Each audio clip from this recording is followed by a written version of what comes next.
Hello అండి. రాగి సంగటి నేను ఎలా చేస్తానో మీరు కూడా చూసేసేయండి. ఒక చిన్న గ్లాసు బియ్యం అయితే తీసుకున్నాను, రేషన్ బియ్యము. రేషన్ బియ్యాన్ని అయితే ఒక 2 టైమ్స్ నీట్గా వాష్ చేసుకున్నాము.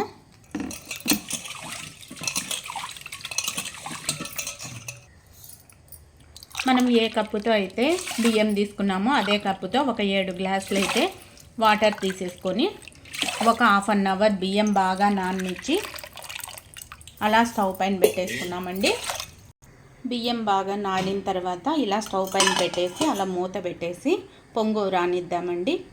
అలా పొంగు వచ్చినప్పుడు స్టవ్ కాస్తంత తగ్గించేసి ఒక 2 గ్లాసులమైన ఎసురు అయితే ఇలా గిన్నెలోకి వేసుకున్నామండి. బియ్యం బాగా ఉడికే కలికి ఆ ఎసురు ఆ బియ్యానికి సరిపోతుందన్నమాట. ఒక 2 గంటలు తీసేసామంటే బియ్యం బాగా ఉడుకుతుంది మెత్తగా.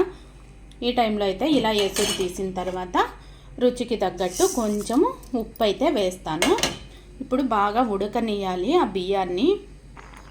మనం తీసుకున్న ఎసురు బియ్యము చూడండి, అన్నం అయితే చాలా మెత్తగా ఉడికిపోయిందనమాట. ఈ టైంలో అయితేనా సన్న మంట పైనే మనం ఏ గ్లాస్తో అయితే బియ్యం తీసుకున్నానో అదే గ్లాస్తో అయితే రాగి పిండి వేసేసి కాసేపు మూత పెట్టి 2-3 నిమిషాలు అలా ఉన్నిస్తానండి. రాగి పిండి కూడా కాసేపు అలా ఉన్నింది. ఇంకా మగ్గిన నీళ్ళైతే అలా పొంగు వచ్చేటప్పుడు ఇలా మనము సంగటి రుద్దేసుకోవచ్చండి. స్టవ్ పైన ఇలా ఉన్నప్పుడైనా చేయొచ్చు, లేకంటే ఇలాంటి కర్రతో ఇలా కింద స్టవ్ ఆఫ్ చేసేసి ఇలా కిందికి గిన్నె ఇలా కింద పెట్టేసైనా ఇలా సంగటి మనం రుద్దేసుకోవచ్చండి. ఈ టైంలో మనము సంగటి గట్టిగా కావాలనుకున్న ఇలాగే వస్తుంది. ఇంకొంచెం మనం పెద్దవాళ్ళు ఉంటారు కదండి, ఇంకాస్త గట్టిగా అనుగ్గా కావాలంటారు. అప్పుడు మనం ఈ ఎసురు అయితే తీసి పెట్టుకునే ఎసురు అయితే పనికొస్తుంది.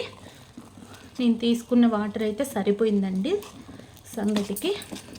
ఇలా అయితే సంగటి అయితే చేస్తానన్నమాట నేను.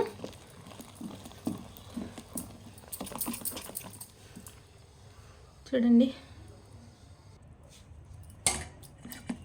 నేను ఎలా చేస్తానో సంగటి మీరు చూసారని అనుకుంటున్నాను, అర్థమైందని అనుకుంటున్నాను నేను చెప్పిన పద్ధతి.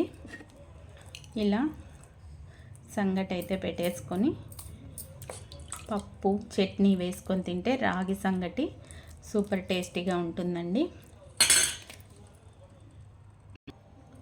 రాగి సంగటి సొరకాయ పప్పు అండి.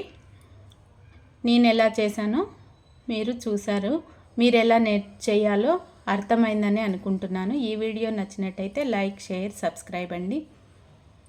చూడండి చేతికి అంటుకోకుండా చాలా బాగా వచ్చింది.